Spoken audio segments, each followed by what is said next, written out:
ground. As the air grew colder still, I stood up and made my way to the foot of the stairs. I had to get out of there, into the sunlight, into the open. It was then that I heard it. At first, it was merely the impression of a sound, then more definite, rising in intensity and clarity. Something stirred above. People, many of them, groaning and lamenting, crying for their lives in unison, chants in the darkness, both Christian and of something older, a fatigued religion that had best been left in the ground. As the wails of misery ascended, a single voice rose up out of the cacophony, deafening and terrible. It spoke of the end of days, of betrayal, and of unimpeded sin. The voice yelled and screamed, renouncing all who did not listen, a vengeful sermon from that stone altar above. I cannot put the fear I felt into words, alone in the cold darkness of that defiled crypt, with no way out other than up and into that church hall where something hideous now relived forgotten and terrible times.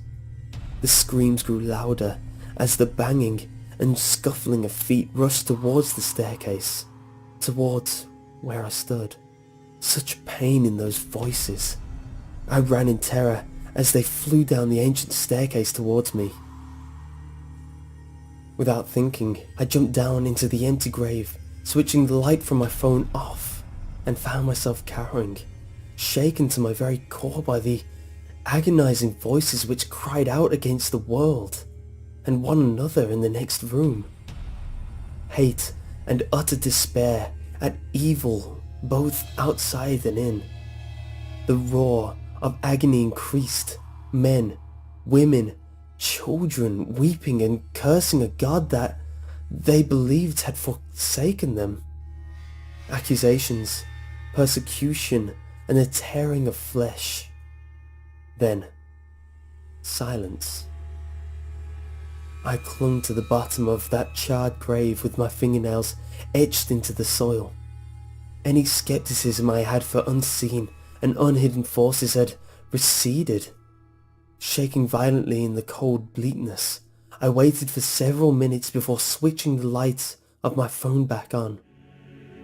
Peering over the brim of the grave, I pulled myself silently onto the floor.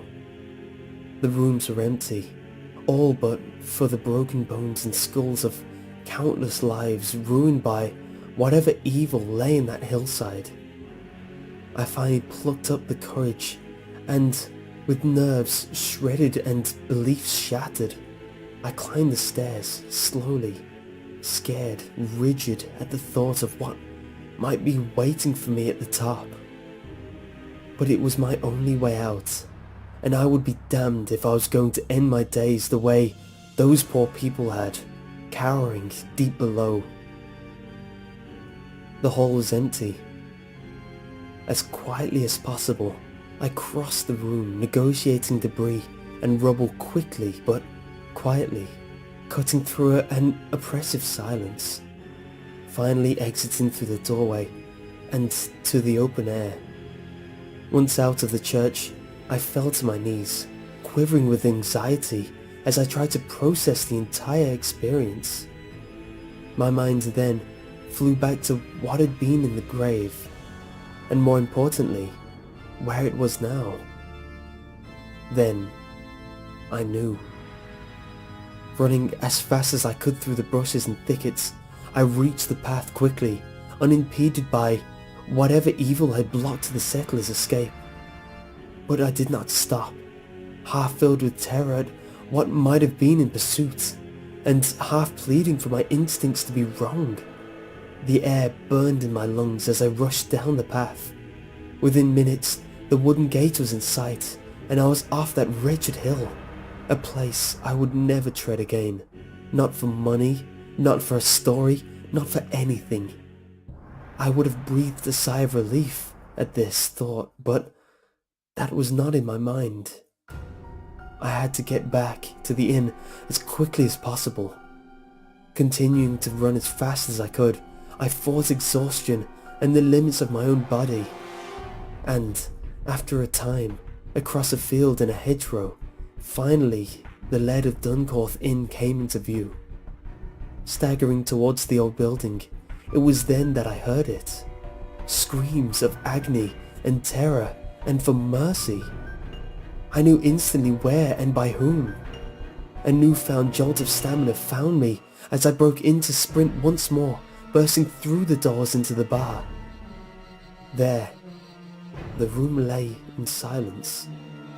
Villagers staring at their drinks while the landlord himself stood motionless, his eyes pointed to the ground. The screams continued from the rooms above. I begged and pleaded for someone to help me, but none would listen. Realizing I was alone to confront it, I broke for the stairs, but the landlord forcibly intervened, dragging me back, his arms wrapped tightly around my shoulders. "Leave him, son. You can't help him," he yelled as two other men attempted to restrain me. I thrust my elbow into the stomach of the landlord behind, and then barged past the two men, knocking one to the floor. Tearing up the stairs, I followed the awful cries straight to John's room. The door was locked. Thrusting my shoulder against the door again and again, it cracked and splintered against my efforts. With each strike, I heard the garbled gasp of something unearthly inside in response. Finally, the door gave way, and in I went. For a moment, I glimpsed something which looked like a man. At least something which once was alive, blackened and burned. It turned its head as if to stare at me. I cannot say whether it truly saw me, as it had no eyes to speak of. In its grip was the crumpled and lifeless body of John.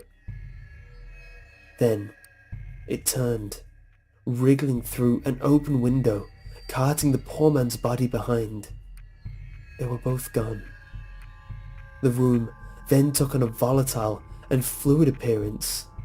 I do not know if it was the exertion of my efforts or just being in the proximity of that grotesque miscreation, but a sickness came over me, seeping through my stomach, and as I lost consciousness, I cried out in helplessness.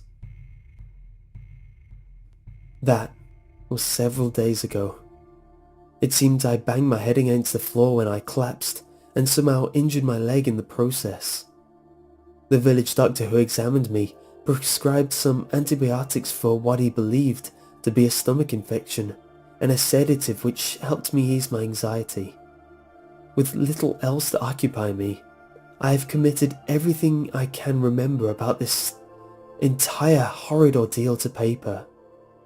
After all, a writer writes. Yesterday, I visited John's room for the first time since he was taken. It was silent, and I felt empty in a way I've never truly known before. An absence of life is the best I can describe it. The place lay ransacked, his belongings still strewn across the floor. I assumed that no one had been in there, that the landlord was probably too frightened, but I do not blame him. As I turned to leave the now vacant room, I noticed one item which looked out of place. It did not belong. On John's bed lay a withered and stained piece of paper. I knew where it had come from, without even needing to read it. The last page of the chronicle, the account of those who had settled on the hill.